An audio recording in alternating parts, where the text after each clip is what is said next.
नमस्कार, आप देख रहे हैं न्यूज 24। मैं हूं अजीत अंजुम। लोकसभा की 91 सीटों पर वोटिंग की बात करेंगे। उससे पहले समाजवादी पार्टी के सुप्रीमो मुलायम सिंह यादव के बेहद शर्मनाक और आपत्तिजनक बयान की बात।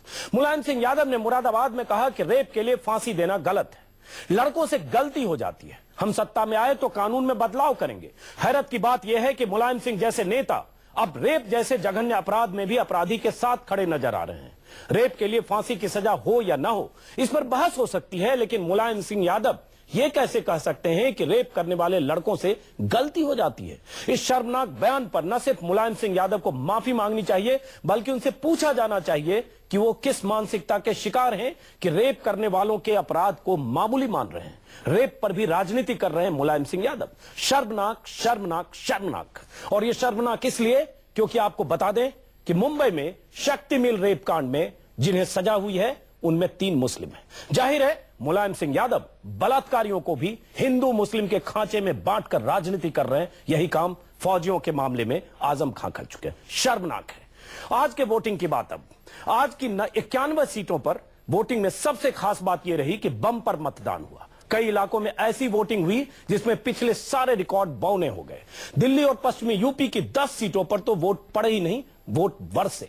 आज की 91 में से 69 ऐसी सीटें हैं जिसकी कुंजी अगर नरेंद्र मोदी के हाथ लग गई तो दिल्ली पहुंचने का रास्ता खुल सकता है।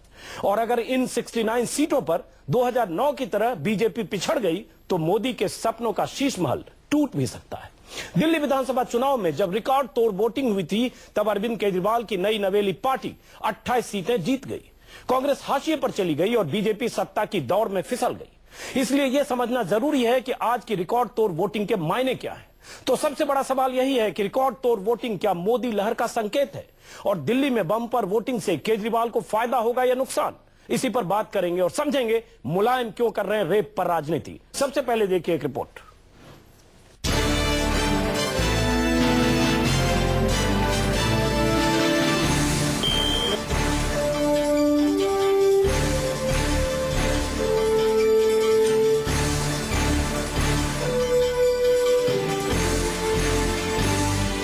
ये लंबी कतार साक्षी है लोकतंत्र के महापर्व की। सुबह से शाम तक दिल्ली समेत 11 राज्यों और 3 केंद्र शासित प्रदेशों की 91 सीटों पर वोटरों का जोश प्रतीक्षा करता रहा अपनी बारी का। और जब आंकड़े आए तो टूट गए सारे रिकॉर्ड। एक तरफ बम्पर वोटिंग है तो दूसरी तरफ उम्मीदवारों के निजी दावे। We'll win all the 7 seats. 7 में से 7 सीटें मिलेंगी, कोई किसी तरह की दिक्कत? 7 सीट कांग्रेस। पूरी दिल्ली 7 में से 7 आएगी। हम लोग तो अपनी दौड़ में लगे हुए हैं और बहुत आगे चल रहे हैं सर।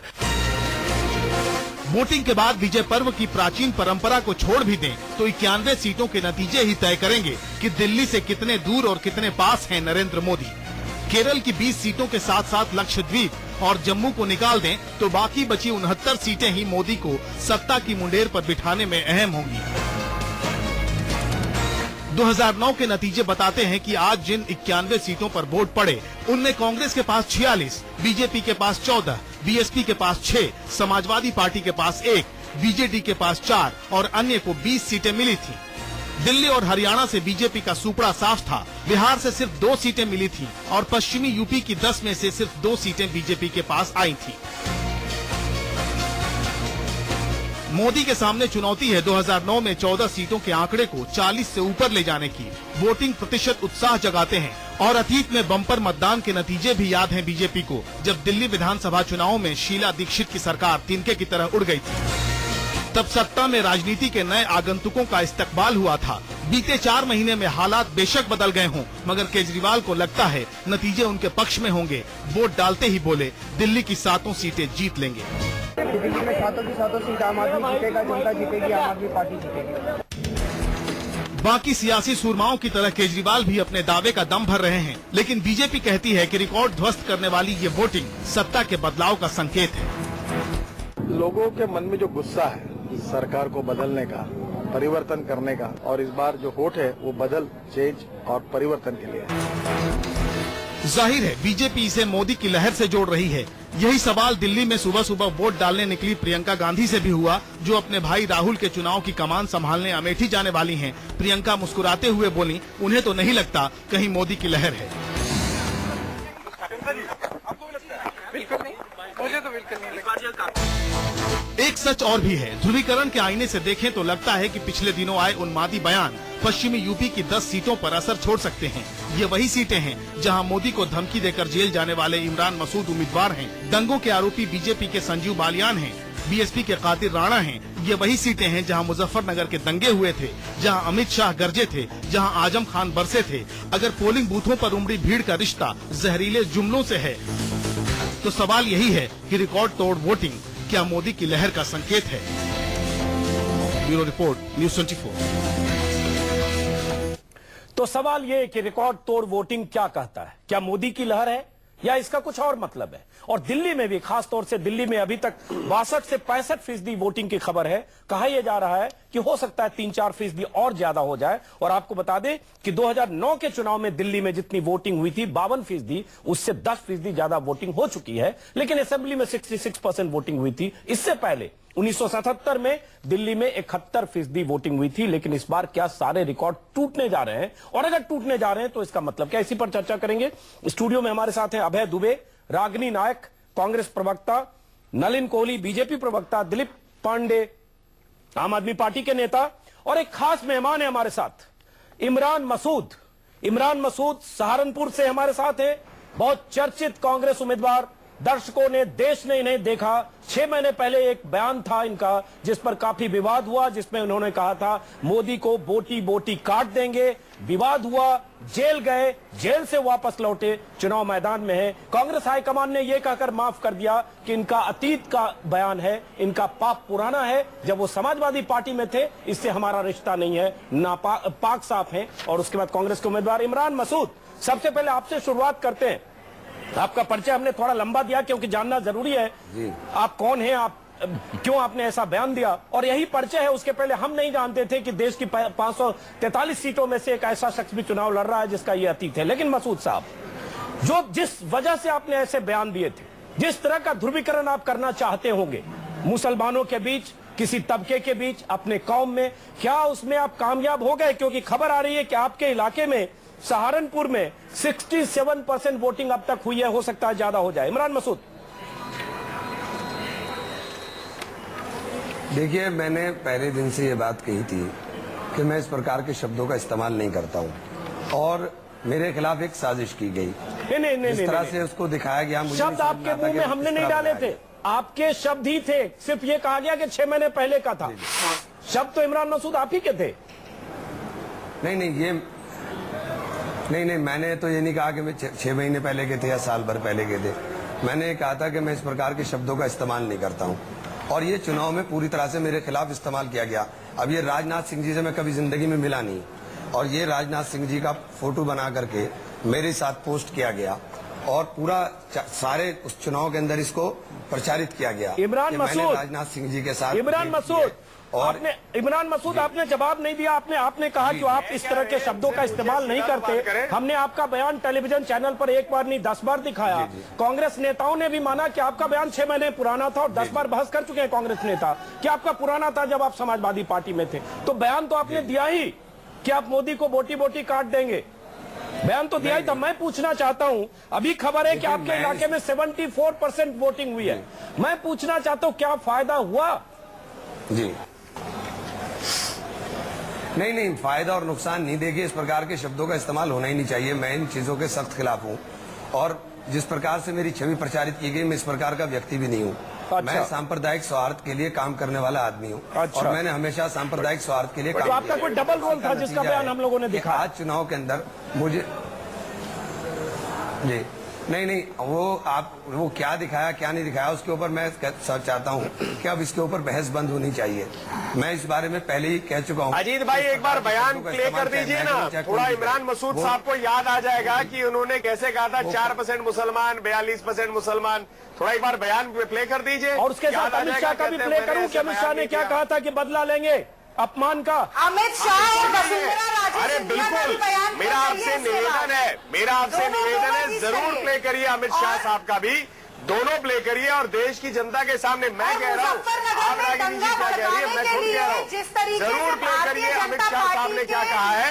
और देश के, अरे देवी जी सुन लीजिए ना, मैं सोनिया गांधी की बात थोड़ी ना कर रहा हूँ, मैं सोनिया गांधी या राहुल गांधी या प्रियंका गांधी की बात नहीं कर रहा हूँ कि आप जो है नॉन स्टॉप बोली जा रही है, सुन लीजिए। अच्छा चलिए आप दोनों को एक मिनट रोक रहा हूँ। गांधी, एक मिनट नलिन कोहली, सोनिया गांधी जी, किसी के बारे में बोल नहीं रहा हूँ, आप नॉन स्टॉप ऐसे बोल रहे हैं। नलिन कोहली एक मिनट, एक मिनट नलिन कोहली, एक मिनट नलिन कोहली, उंगली उठाने से पहले श्री रामुलू पर बोल लीजिए, आप येदियुरप्पा पर बोल लीजिए, एक मिनट रागिनी रोक रहा हूँ, आप दोनों एक मिनट शांत रहिए। एक मिनट रागिनी नायक, नलिन कोहली, इमरान मसूद, चलिए मैं आपके पास एक बार फिर जानना चाहता हूँ, फिर दर्शकों को बता दूं, इमरान मसूद पिछले 2 हफ्ते से लगातार चर्चा में, पता नहीं उसके पहले गूगल पर इमरान मसूद सर्च करने पर आपका नाम आता कि नहीं, क्योंकि इसी नाम के पाकिस्तान में एक मंत्री थे। और आपको बता दें, जिस दिन आपने पहली बार रिकॉर्ड बनाया, ऐसा बयान आपका आया, तो बहुत जगह लोगों को गलतफहमी हुई और इमरान मसूद, पाकिस्तानी इमरान मसूद की तस्वीरें सामने आ गई। पहली बार आप एक तरह से आप अमर हो गए हैं सर, आपने ऐसा बयान देकर पूरे दुनिया में आपको देखा सुना गया है। इमरान मसूद साहब, फायदा कितना हुआ ये आप बता नहीं रहे, क्योंकि हमें जो खबर है 74% वोटिंग आपके इलाके में, पिछली बार कितनी वोटिंग हुई उससे काफी ज्यादा, कितना फायदा हुआ आपको? देखिए मैं अब तक जितने भी इलेक्शन लड़ा हूं, उन सारे इलेक्शंस के अंदर मेरा रिकॉर्ड पोल हुआ है। लास्ट असेंबली इलेक्शन के अंदर जब मैं इलेक्शन लड़ रहा था 2012 में, तो 79.3% पोल हुआ था। तो मेरा जब भी चुनाव लड़ता हूं, मेरा चुनाव बहुत, चूंकि हम लोग जिस तरह से चुनाव लड़ते हैं, हमारा पोलिंग हमेशा हाई रहता है। सहारनपुर पार्लियामेंट्री सीट पर आपकी इस बार जितनी पोलिंग हुई है पिछली बार से काफी ज्यादा है इमरान मसूद। फिर आप मेरे सवाल का जवाब नहीं दे रहे, लेकिन आप रहिए जरा, हम अभय दुबे से टिप्पणी लेते हैं, उसके बाद आएंगे इमरान मसूद आपके पास।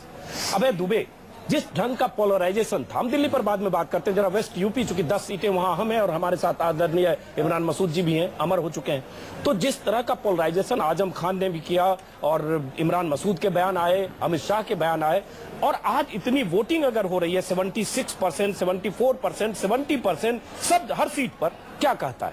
देखिए, सबसे पहले तो जो चुनाव आयुक्त तो मिस्टर ब्रह्मा हैं, उनके एक वक्तव्य की तरफ आपका ध्यान मैं आकर्षित करूंगा।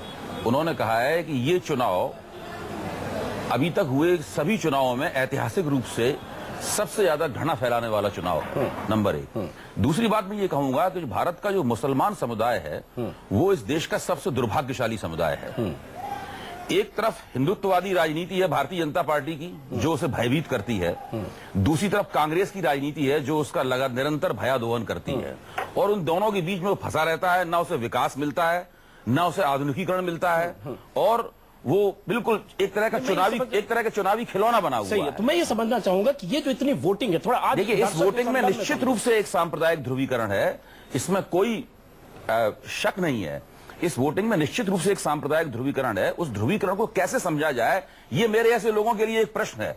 इस ध्रुवीकरण में कहां कौन सी शक्ति किसको रोक रही है, कहां कौन सी शक्ति और ये किसके लिए रास्ता खोल रही है, में जा रही है, शक्ति के पक्ष में जा रहा है, इमरान मसूद के पक्ष में है, आजम खान के पक्ष में है, पक्ष में जा रहा है, ये सब चीजें चुनाव परिणामों के बाद ही साफ हो पाएंगी। चुनाव परिणाम के बाद साफ हो पाएंगे। लेकिन इमरान मसूद साहब, आपको तो थोड़ा अंदाजा लग गया होगा ना, इमरान मसूद आप बोल नहीं रहे, आपको ये तो कम से कम क्लेम कर सकते हैं कि हाँ सर हमें बड़ा फायदा हुआ, सारे मुस्लिम उस इलाके के मोदी से डर गए और सबने हमें वोट दे दिया।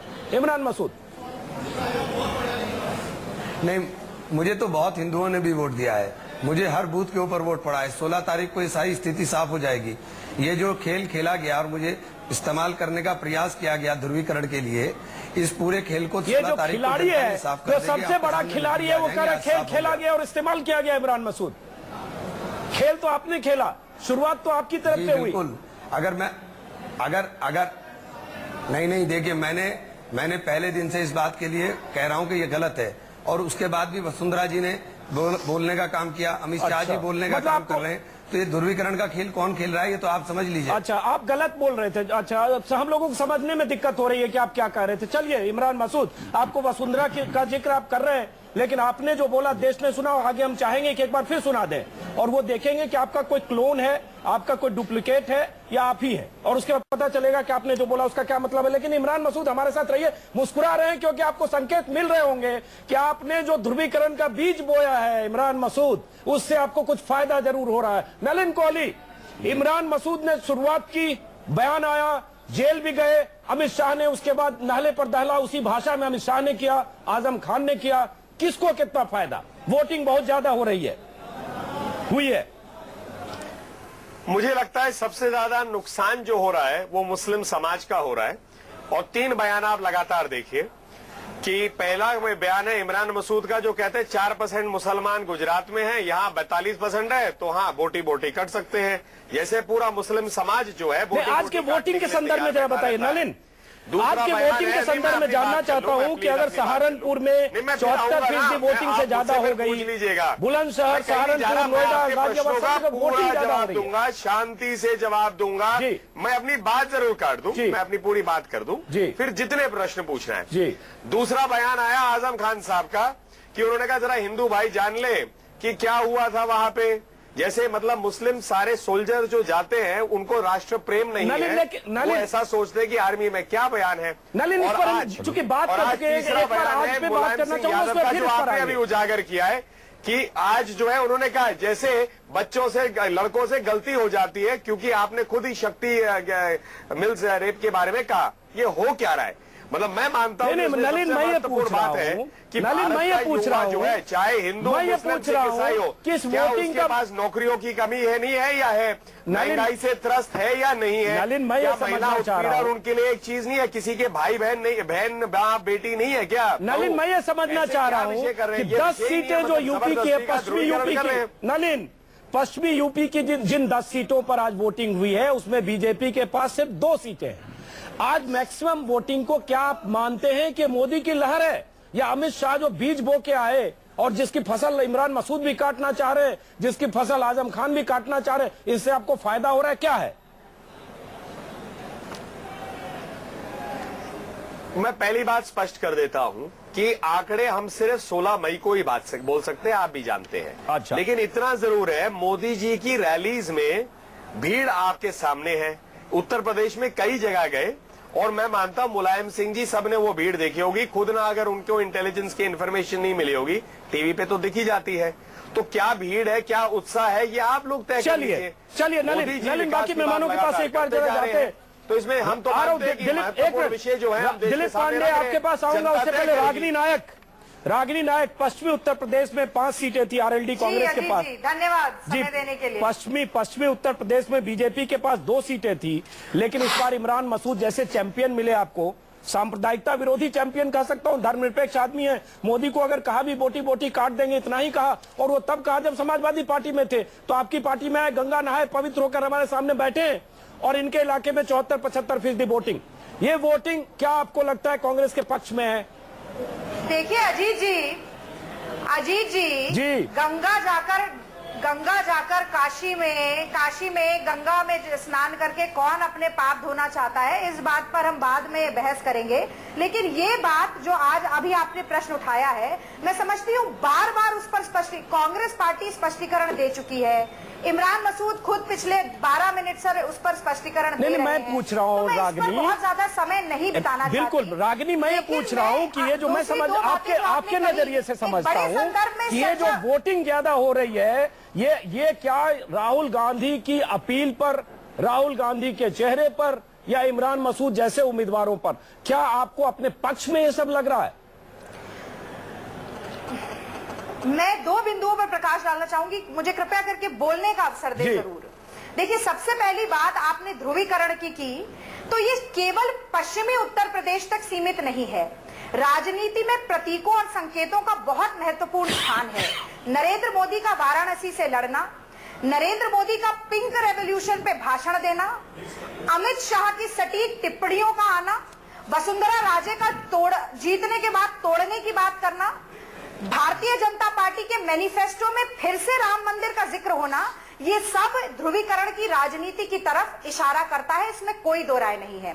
पश्चिमी उत्तर प्रदेश की आपने जो बात करी उस पर भी मैं ये टिप्पणी कर दूं, आप इमरान मसूद जी का टेप अगर प्ले करना चाहते हैं तो अमित शाह जी का भी जरूर करिए और ये दिखाइए कि किस तरीके से वहां पर भया दोहन के लिए चलिए लेकिन वो टेप बहुत बार प्ले हो चुका है, बहुत बार दोनों का टेप प्ले हो चुका है। इमरान मसूद चाहेंगे भी नहीं कि अभी हम टेप प्ले करें, उनको भी पता उन्होंने क्या बोला, बहुत बार टेप प्ले हो चुका है। वक्त जाया जाएगा। रागनी एक मिनट जी, रागनी एक मिनट, रागनी आता हूँ आपके पास। अजीत जी, मुझे आज की वोटिंग पर तो बोल लेने दीजिए। चलिए 30 सेकंड वोटिंग पर तो बोल लेने दीजिए, 30 सेकंड सवाल है। हाँ हाँ, मैं ये कहना चाहती हूँ कि लोकतंत्र के उत्सव में वोटर की तादाद का बढ़ना एक शुभ संकेत है और इसका श्रेय इलेक्शन कमीशन को, राजनीतिक पार्टियों को, मीडिया को, सबको जाना चाहिए। पर ये कहना कि वोटर केवल नकारात्मक वोट देने के लिए बाहर आता है या किसी पार्टी के खिलाफ ही वोट देने के लिए आता है, इसमें मैं इतिहास से बहुत सारे आपको उदाहरण बिल्कुल बिल्कुल नहीं, आप उदाहरण देंगे, मैं ही 5-7 उदाहरण आपको दे देता हूँ। ध्रुवीकरण की राजनीति से मोह भंग होने के कारण वोटर बाहर निकल कर आया। चलिए वो देखेंगे कि वोटर क्यों बाहर निकल कर आया था। जब यूपी चुनाव में 225 सीटें मुलायम को मिली और कांग्रेस हाशिए पर गई, तब भी बहुत ज्यादा वोटिंग हुई थी और सारे कांग्रेस के नेता दिग्विजय सिंह कह रहे थे सारा वोट कांग्रेस के लिए। उस समय 125 सीट आपको मिलने वाली थी, 25-28 पर आप आ गए। चलिए दिलीप पांडे, देर से आ रहा हूं आपके पास। दिलीप पांडे, ये वोटिंग परसेंटेज दिलीप पांडे क्या कहता है? हम जरा दिल्ली पर आते हैं। आ रहा हूं राजनीति, पार्टी सत्ता में बनी रही। बिल्कुल। दिलीप पांडे, ये वोटिंग परसेंटेज क्या कहता है? केजरीवाल साहब का आज बयान आया, उन्होंने कहा दिल्ली की 7 की 7 सीटें हमें मिलने जा रही है। दिल्ली में पिछली बार असेंबली में 66% वोटिंग हुई, लेकिन पार्लियामेंट में 52% वोटिंग 2009 में, और लगातार पिछले 8 चुनाव में यही हुआ है। इस बार पहली बार दिख रहा है वोटिंग परसेंटेज बहुत बड़ा है। दिलीप जी, अजीत भाई, पिछले 15-20 मिनट की चर्चा आपके चैनल पे बड़ी महत्वपूर्ण है, जो भारतीय जनता पार्टी और कांग्रेस की पॉलिटिक्स को दर्शाती हैं। जैसे ही आपने कहा कि हम मसूद साहब की वीडियो क्लिप को प्ले करते हैं, उधर से आवाज आई अमित शाह की भी प्ले कीजिए, तो नलिन कोहली जी ने कहा दोनों प्ले कीजिए।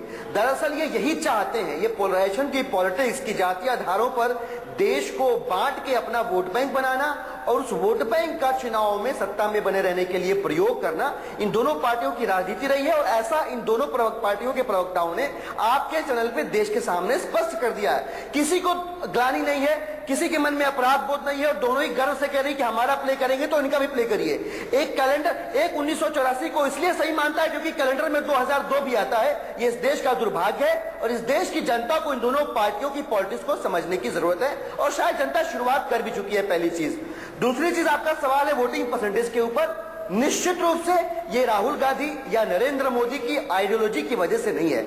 इन दोनों पार्टियों या इन दोनों पार्टियों के नेताओं के पास ऐसा कुछ भी फ्रेश नहीं है जो इस देश की जनता को ये ऑफर कर सके। अगर इस देश की राजनीति में कोई फ्रेश एयर आया है तो वह आम आदमी पार्टी और अरविंद केजरीवाल। अगर आप दीनदयाल उपाध्याय की बात करते, श्यामा प्रसाद मुखर्जी की बात करते, अडवाणी की बात करते, अटल बिहारी वाजपेयी की बात करते, आम आदमी पार्टी दिल्ली में एक फैक्टर हो सकती है दिलीप, लेकिन पश्चिमी यूपी के 10 सीटों पर, हरियाणा की 10 सीटों पर, बिहार की 6 सीटों पर, महाराष्ट्र में सब जगह आम आदमी पार्टी, ये 91 केरला में भी, ये सब आम आदमी पार्टी का फैक्टर नहीं है जहां वोटिंग परसेंटेज ज्यादा है। दिलीप अजीत भाई, जो मैं कहना चाह रहा हूं, मैं वो ये कहना चाह रहा हूं कि इन दोनों पार्टियों की लीडरशिप ने कुछ ऐसा फ्रेश नहीं ऑफर किया जिसने जनता को अपने घरों से बाहर आने पे मजबूर किया। यह जनता का राजनीति के अंदर, स्वच्छ राजनीति के अंदर उठता हुआ विश्वास है। जो लेकिन उठता हुआ विश्वास अगर है, पश्चिमी उत्तर प्रदेश की 10 सीटों पर अगर वोटिंग ज्यादा हो रही है तो वहां आम आदमी पार्टी नहीं है, वहां वही पार्टियां, समाजवादी पार्टी, बीएसपी, कांग्रेस और बीजेपी, उन्हीं के बीच वोट जा रहा है। चाहे अभय जी आपके पास नलिन कोहली 30 सेकंड में जरा जवाब देंगे, उसके बाद वहां भी लोग देख रहे हैं आम आदमी पार्टी की राजनीति को। वोट किसको करेंगे वो बात की बात है। जी नलिन कोहली। दिलीप जी को बड़ी मजेदार बात है, इनके जो बड़े महत्वपूर्ण एक पार्टी के सदस्य हैं वो तो गांव-गांव जाकर कहते हैं कि मैं यदुवंश का यादव हूं, और दूसरी तरफ जाकर कहते हैं मेवात में मैं सलीम हूं। ये मैनी न्यूज़पेपर रिपोर्ट्स कहते हैं। दूसरी बात है, इनको जो ताजा बात है, इनके समर्थक थप्पड़ मारते इनके मुख्यमंत्री के 50 दिन की सरकार के बाद, फिर वो लगाते आरोप भाजपा पे, मोदी जी पे। जब इन्हीं के लोग इंक लगाते, थप्पड़ मारते, हमें क्यों खींच रहे हो आप न्यूज में बनने के लिए, छपने के लिए कुछ करना चाहते करिए, हमें क्यों खींच रहे हैं आप? अपने जनता पे छोड़ दीजिए। आपकी अगर उनको अच्छी लगती है राजनीति वो वोट देंगे, और आपकी राजनीति अगर अच्छी नहीं लगती तो वोट नहीं बनेंगे। चलिए, जनता ने दिल्ली में वोट दे दिया है, अब पता चलेगा दिल्ली का विश्वास है। आप भी लाठियां भाजते हुए चैनलों पे दिखे हैं, पत्थर फेंकते हुए। रागिनी नायक, 1 मिनट। रागिनी नायक, हाँ, 1 मिनट, मैं आपको नहीं, 1 मिनट, मैं आपको यहाँ पे एब्सोल्युटली ब्लंटली कह रहा हूँ, राजनीति छोड़ दूंगा, राजनीति छोड़ दूंगा। अगर एक शॉट है मुझे दिखाते हुए कि लाठी चलाई या पत्थर फेंका, आपके मैं लीडर की तरह थोड़ी ना हूँ। चलिए कि चलिए, बच्चों की नलिन झूठी कोहली, कस्में खाते हैं। नलिन कोहली, इसलिए छोड़िए, नलिन मैं कोहली बता मुद्दे से दिया, भटकेंगे। रागनी नायक 30 सेकंड इसके बाद ब्रेक खत्म है। रागनी नायक, मेरे पास फोटो पड़ी है, लाठियां लेके दौड़ रहे हैं आप। कोई बात नहीं, आप इस तरह की अपेक्षा नहीं रखते हैं, इस तरह की हिंसा की राजनीति आप करते आए हैं, ऐसे ही करते रहिए। दिनेश पांडे, नलिन कोहली शांत रहे, ऐसे सब लोग बोलेंगे नहीं सुनेंगे। रागनी नायक, भाई आपको कि गंगा में नहाए, नलिन कोहली, ऐसा कोई रागनी माँ बाप नायक, नहीं है देश रागनी में, तो नायक, अरविंद केजरीवाल की तरह झूठे कसम खाता है बच्चे देखिए, का। आम आदमी पार्टी के प्रवक्ता प्रवचन बहुत अच्छा देते हैं। इनकी शालीनता, सौम्यता की मैं कायल हूँ, लेकिन विनम्रता के पीछे बहुत ज्यादा दिनों तक सच्चाई को छुपाया नहीं जा सकता। जिस दिन आचार संहिता लागू हुई, यहाँ पर आज जो हमें प्रवचन दे रहे हैं नैतिकता का, एक दूसरे के ऊपर भारतीय जनता पार्टी और आम आदमी पार्टी ने कैसे लठबाजी की थी, पूरे देश ने देखा है। चलिए रागनी, बीच में रोक रहा हूं, मैं ब्रेक पर जा रहा हूं। अभय जी माफ करें, आपके पास कम आ पाए, ब्रेक के बाद आप ही के पास आऊंगा। और इमरान मसूद साहब, आपके पास भी ब्रेक के बाद आता हूं। रागनी, ब्रेक का वक्त है, ब्रेक के बाद वापस लौटेंगे। हमारे साथ है इमरान मसूद, मशहूर उम्मीदवार इमरान मसूद, सहारनपुर के उम्मीदवार इमरान मसूद, जिन्होंने मोदी को बोटी बोटी काटने की बात की, जेल होकर आए उम्मीदवार हैं, खुश हैं, बैठे हैं। उनके इलाके में 76% वोटिंग की खबर है। ये वोटिंग क्यों हो रही है और ये वोटिंग क्या कहती है?